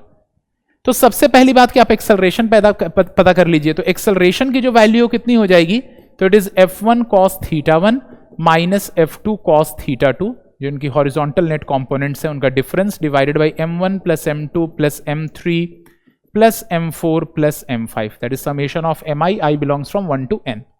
ये लिख दिया हमने एक्सेलरेशन। अब समझिए, जब हम बात करेंगे टेंशन की, सपोज इस पॉइंट को मैं पॉइंट P बोल रहा हूं, this is our point P, ठीक है ना। तो tension at point P 2 generate करेंगे, पहले तो ये जनरेट करेगा, तो इसकी वजह से कितना एक्सेलरेशन होगा, तो इसकी वजह से जो एक्सेलरेशन होगा it is F1 cos θ1 divided by M1 plus M2 plus M3 plus M4 plus M5। ये इसकी वजह से यहां पर ये इस सिस्टम का एक्सेलरेशन होगा। इसकी वजह से कैलकुलेट करते वक्त इसको भूल जाइए आप लोग। तो it is F1 cos θ1 divided by M1 plus M2 plus M3 plus M4 plus M5 into इसके पीछे जो मास है। नॉर्मल रिएक्शन में आगे देखते हैं, इसमें पीछे, तो एक्सेलरेशन इधर हो रहा है इसकी वजह से, तो इसके पीछे जो मास होगी इट इज M4, ठीक है ना, या M3 plus M4 plus M5, ऐसे लिख लो, M3 plus M4 plus M5। तो ये तो इसकी वजह से यहां टेंशन है।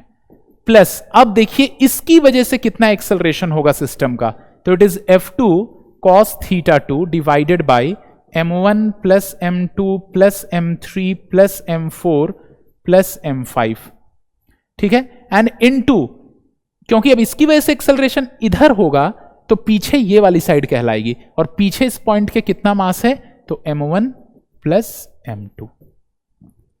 तो ये हमारा टेंशन होगा इस पॉइंट पे, जो कि हम लोगों ने डायरेक्टली शॉर्ट मेथड से लिख दिया है, ठीक है ना। लेकिन अगर आप इसको फ्री बॉडी डायग्राम से सॉल्व करने की कोशिश करते तो बहुत ज्यादा हेक्टिक न्यूमेरिकल हो जाता, ठीक है। अब मान लीजिए कि ऐसे जो क्वेश्चंस आते हैं, इसको फ्री बॉडी डायग्राम बना के भी कर सकते हैं हम लोग, लेकिन शॉर्ट मेथड से भी कर सकते हैं। मान लो कि हमारे पास ऐसी 100 बॉक्सेस हैं, तो this is first box, this is second box, this third नहीं, दिस इज 97th और sorry 98th block, 99th block, and this is 100th block. और सभी की मास जो है वो 2 kgs है, 2 kgs, 2 kgs, 2 kgs, 2 kgs and 2 kgs, ठीक है ना। अब इधर से मान लीजिए कि फोर्स जो लग रहा है, इधर से डायरेक्टली इधर की ओर जो फोर्स लग रहा है, सपोज उसकी जो वैल्यू है, या मैं और थोड़ा इस क्वेश्चन अच्छा कर देता हूं, इधर की ओर जो फोर्स लग रहा है वो 10 न्यूटन्स का फोर्स लग रहा है, या 100 न्यूटन्स का, या 1000 न्यूटन ले लो। इधर की ओर जो फोर्स लग रहा है 1000 न्यूटन का 37 डिग्रीज पे, और इधर की ओर जो फोर्स लग रहा है वो 500 न्यूटन्स का लग रहा है 53 डिग्रीज पे। तो एक तो हमें एक्सेलरेशन ऑफ द सिस्टम बताना है, एंड हमें टेंशन बताना है in between. Determine tension, determine the tension force acting in between the 75th and 76th block, ठीक है ना। तो ये पार्ट बी है। पार्ट ए जो है क्वेश्चन का वो ये है, determine the acceleration of the system, determine the acceleration of the system. तो हमें डिटरमाइन करना है एक तो एक्सेलरेशन ऑफ द सिस्टम, और दूसरी चीज जो डिटरमाइन करनी है it is the force acting in between, ठीक है ना, the 75th block and the 76th block, as simple as this, ठीक है।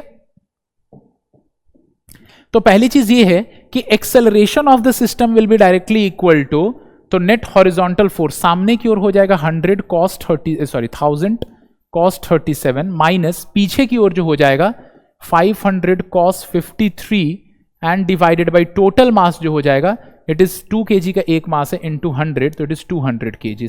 सो it is equal to 1000 into cos 37. cos 37 क्या होती है? 4/5 होती है.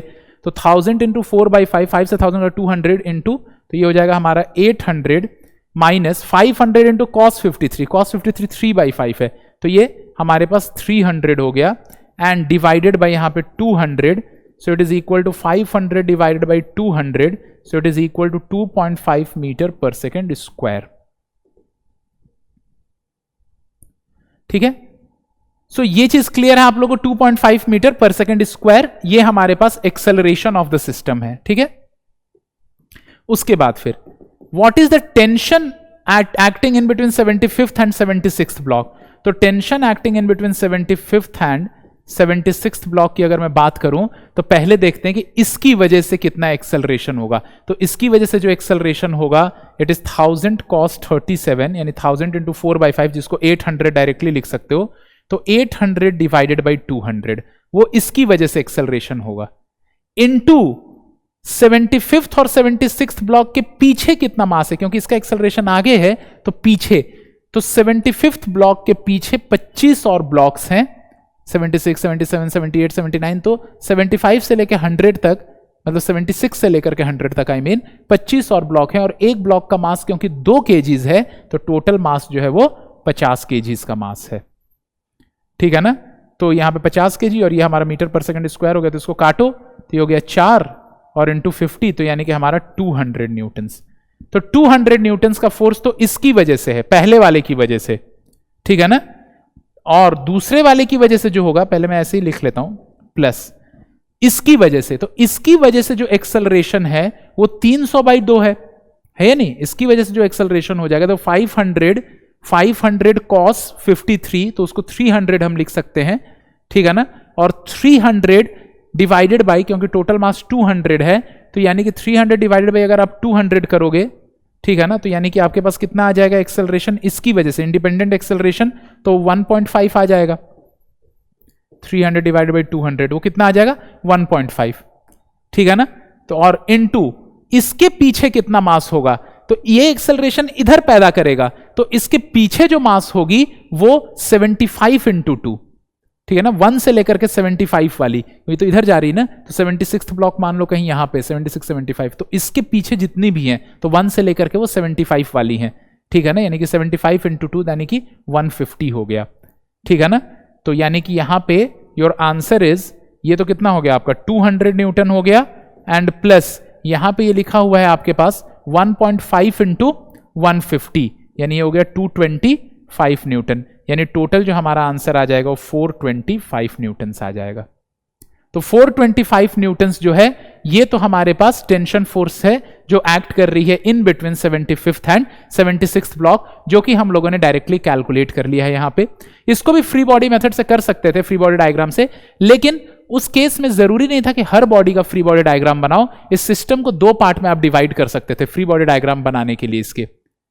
तो इधर की ओर ये हमारा मान लो कि 75th ब्लॉक यहां एंड कर रहा है और यहां से 76th ब्लॉक स्टार्ट हो रहा है, तो इधर जो टोटल मास है वो 50 kg का मास है, और इधर जो टोटल मास है वो 150 kg का मास है.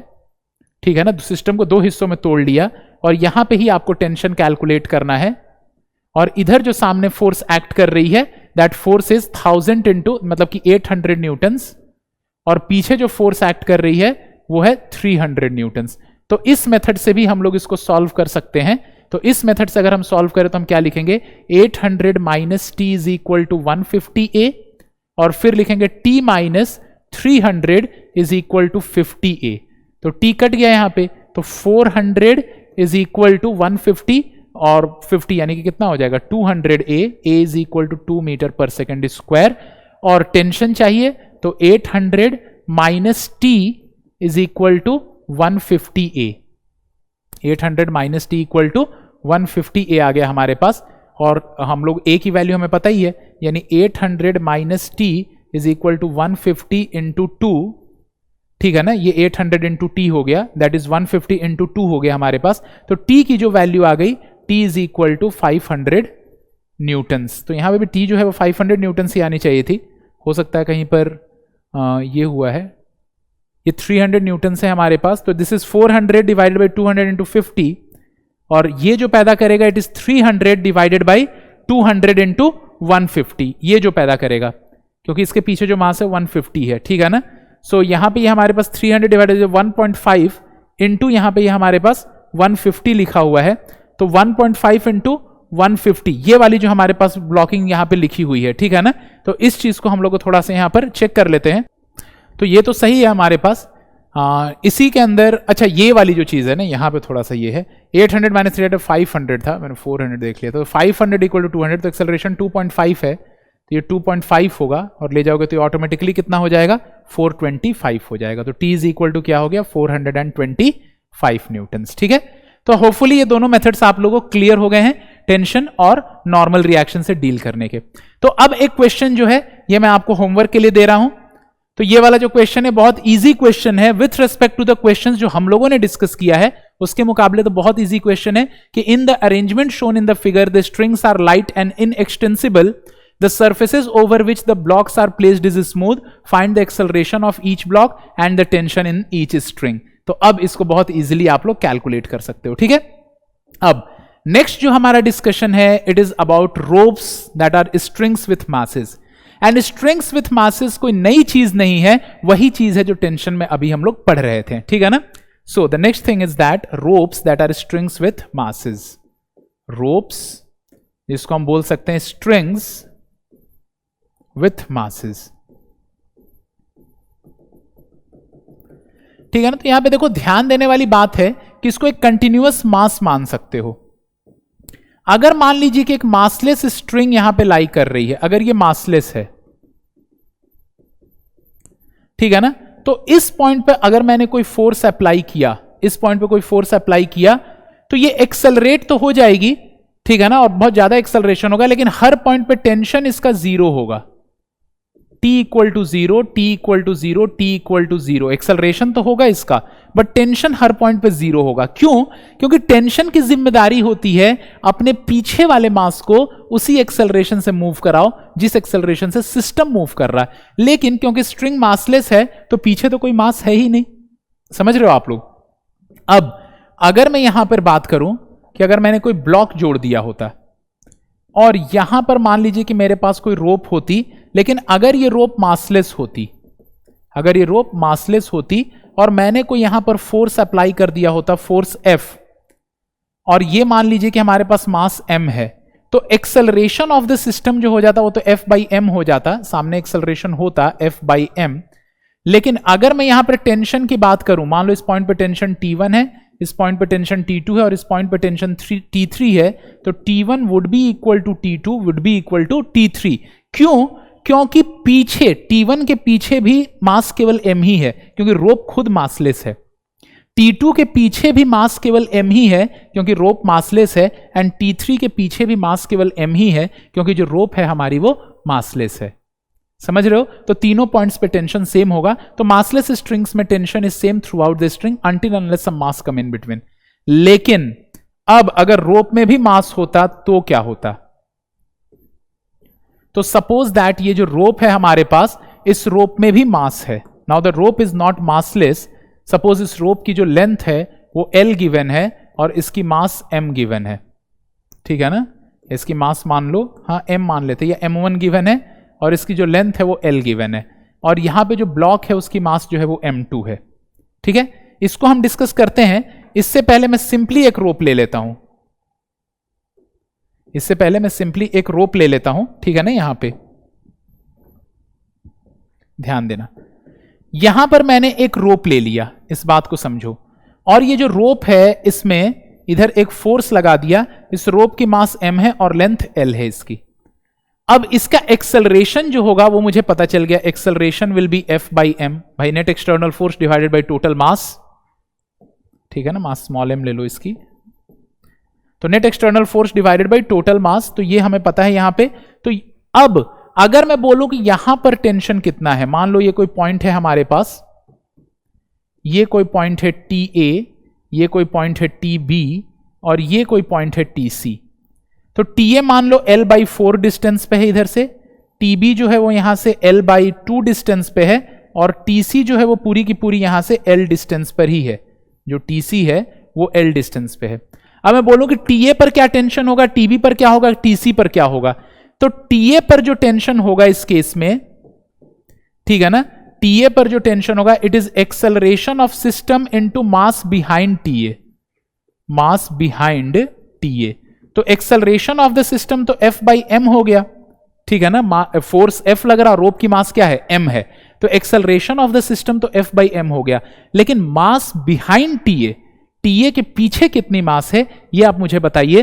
तो देखो टोटल मास यहां पे m है, तो मास डेंसिटी लैम्डा की बात करूं तो m/l हो जाएगा, ठीक है ना। और कोई भी जो मास नया मास होता है m1, तो it is lambda into L1। कोई भी नया मास m1 जो होता है वो लैम्डा इंटू L1 होता है।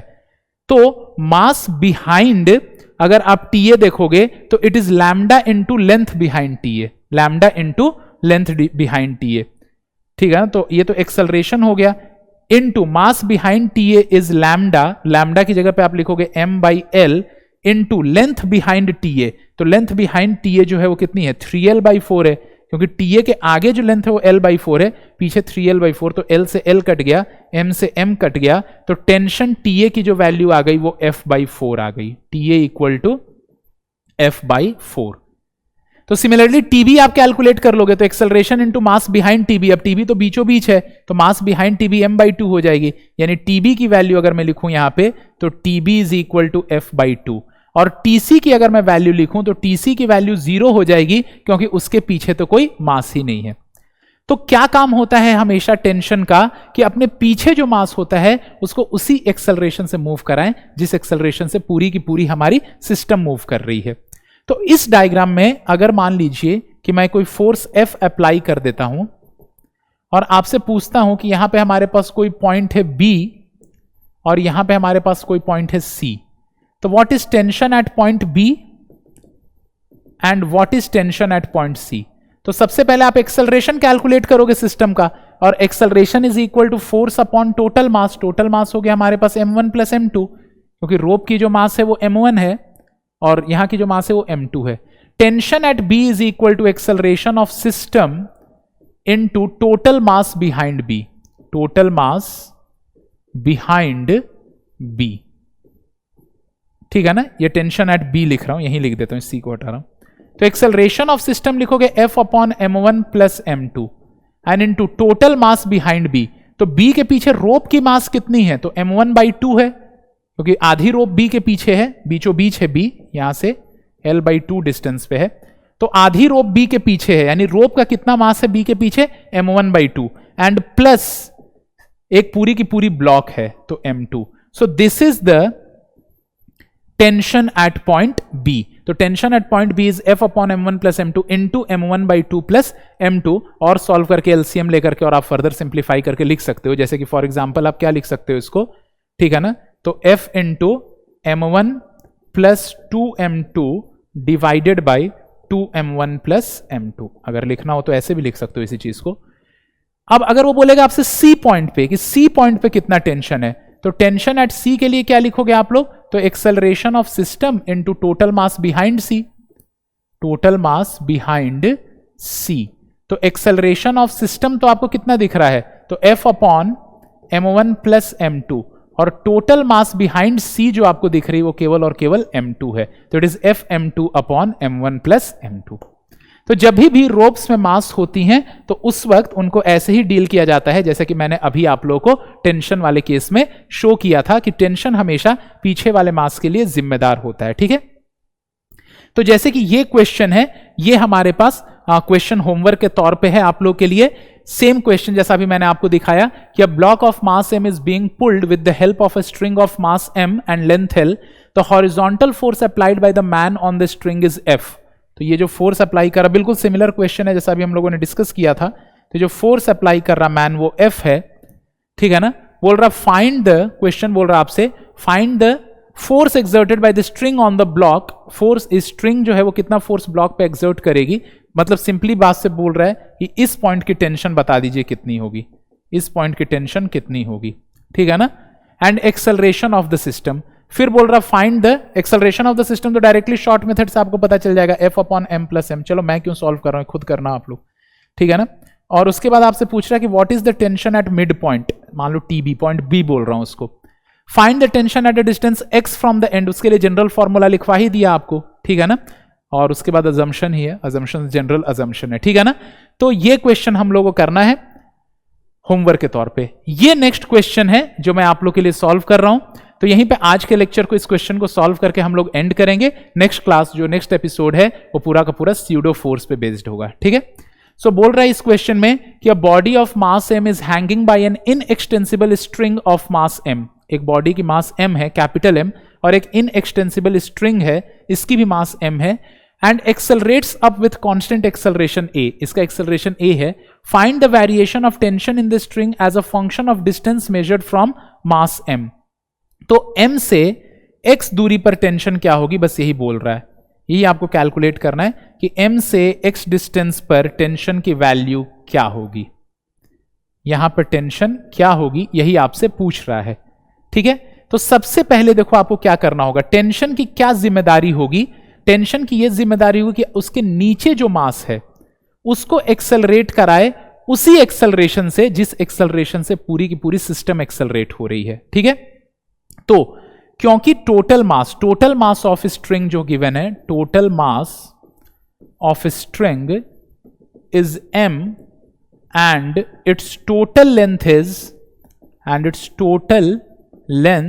इज l, उसकी टोटल लेंथ l है। तो therefore lambda is equal to क्या हो जाएगा, m बाई एल हो जाएगा, होगा या नहीं होगा। लैम्डा की जो वैल्यू हो जाएगी वो क्या हो जाएगी, m बाई एल। और क्योंकि लैम्डा हमारे पास m बाई एल हो गई, दिस लैम्डा जो मास पर यूनिट लेंथ है that is equal to m by L, तो देयरफॉर अब आप लोग यहां पर क्या लिखोगे, क्योंकि लैम्डा जो है हमारे पास वो m बाई एल है, तो जो x लेंथ है उसकी मास कितनी हो जाएगी, तो therefore mass of x part of the rope, x part of the string, rather string लिखा है क्वेश्चन में, तो it will be m by L into X. तो रोप का जो मास नीचे लटक रहा है वो कितना है, m by L into X. तो total mass behind this point, ठीक है ना, total mass behind the point of analysis, ये हमारी पॉइंट ऑफ एनालिसिस है, ठीक है ना। देयरफॉर ऐसे लिख देता हूं, देयरफॉर टोटल मास बिहाइंड, या बिलो लिख सकते हो, बिलो, क्योंकि टेंशन की जिम्मेदारी होगी अपने नीचे वाले को उठाने की, तो total mass below the point of analysis, तो total mass below the point of analysis is equal to what, तो it is m by L into X, small m, ठीक है ना, ऑब्वियसली, तो m by L into x plus capital M, होगी या नहीं होगी, ये टोटल मास हो जाएगी।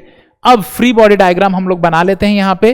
तो फ्री बॉडी डायग्राम अगर बनाते हैं इस सेगमेंट का, इस पूरे के पूरे को हम ऐसे बना दे रहा हूं मैं ऐसे लेकर के, तो इस पूरे के पूरे की जो टोटल मास हमें गिवन है, so total mass is m by L into x plus m। तो इसके जो ग्रेविटी फोर्स जो एक्ट करेगी इसमें, जो इसका वेट होगा नीचे की ओर, it is m by L into x plus capital M into G. और जो ऊपर की ओर इस पे फोर्स लगेगा वो ऑब्वियसली टेंशन होगा इस पॉइंट पे, इसी पॉइंट का यहां पे फ्री बॉडी डायग्राम बनाया जा रहा है, तो ऊपर यहां पर टेंशन एक्ट कर रहा है, और यहां से जो डिस्टेंस है वो x है, ठीक है ना। तो यहां पे ऑब्वियसली यहां तक होपफुली आप लोग क्लियर है ये। अब यहां से अगर हम आगे प्रोसीड करके इसको लिखें, ठीक है ना, इस पॉइंट से अगर हम आगे प्रोसीड करें और अगर हम इक्वेशन लिखें, तो इक्वेशन हम क्या लिख सकते हैं यहां पे, so the equation will be, समझना इस चीज को आप लोग, मैं लिख रहा हूं T क्यों माइनस, क्योंकि ऊपर नेट फोर्स T है और नीचे क्या है, m by L into x plus m है, तो T minus m by L into x plus m into G, ठीक है ना, this is net force and this is equal to पूरा मास, तो it is m by L into x plus m into a, क्योंकि acceleration हमें a दिया हुआ है। फ्री बॉडी डायग्राम बना करके हम लोगों ने एक्सेलरेशन का इक्वेशन लिख लिया, होपफुली ये दिख रहा है आप लोगों को, ठीक है ना। तो एक बार ये चीज हम लोगों ने लिख लिया यहां पे, तो बहुत इजीली अब T पता कर सकते हैं, तो therefore T is equal to क्या हो जाएगा, T इज इक्वल टू, इस चीज को भी उधर ही ले जाओ, तो it is m by L into x plus m into g plus a। So this is the tension at a distance x from the point m या x distance m से, ठीक है ना। तो होपफुली ये जो पूरा का पूरा एनालिसिस है ये क्लियर है आप लोगों को। सो आज के लेक्चर में बेसिकली हम लोगों ने देखो कि normal reaction, tension and strings with mass को बहुत अच्छे से डील कर लिया है। तो अब तक न्यूटन्स लॉ के हम लोगों ने डेफिनेशंस बहुत अच्छे से पढ़ लिए हैं, लॉज लिखते कैसे, लॉज की क्वालिटी क्या होती है, कहाँ कहाँ यूज होती हैं, उनके कैरेक्टरिस्टिक्स क्या होते हैं, वो सारी चीज़ें। इम्पल्स और मोमेंटम का भी थोड़ा बहुत हम लोगों ने आइडिया लिया, हालांकि वो आगे चल करके इम्पल्स मोमेंटम कोलिशन नाम का पूरा एपिसोड्स आएंगे उसके बारे में बहुत सारे, ठीक है ना, वहाँ पे हम पढ़ेंगे। उसके बाद हम लोगों ने different type of forces discuss किया, force analysis, weight, normal reaction, string force वगैरह, ठीक है ना, जो कि टेंशन वगैरह, ये सारी चीजें हम लोगों ने डिस्कस किया। उसके बाद फिर हम लोगों ने pulley system, incline system discuss किया और हम लोगों ने मल्टीपल पुली सिस्टम को डिस्कस किया। और आज के लेक्चर में बहुत अच्छे से नॉर्मल रिएक्शन और टेंशन को एनालाइज किया। ये सारी टॉपिक्स बहुत ज्यादा इंपॉर्टेंट है NEET examination and JEE Main के लिए। अब नेक्स्ट क्लास में हम लोग करेंगे स्यूडो फोर्स, उसके बाद हम लोग मूव करेंगे स्प्रिंग फोर्सेज में और फिर हम लोग कंस्ट्रेंट इक्वेशंस में आएंगे। So that's all for today, thank you. अब सिलेक्शन होंगे ताबड़तोड़, क्योंकि नीट काका जी लाया है फिजिक्स महातोड़।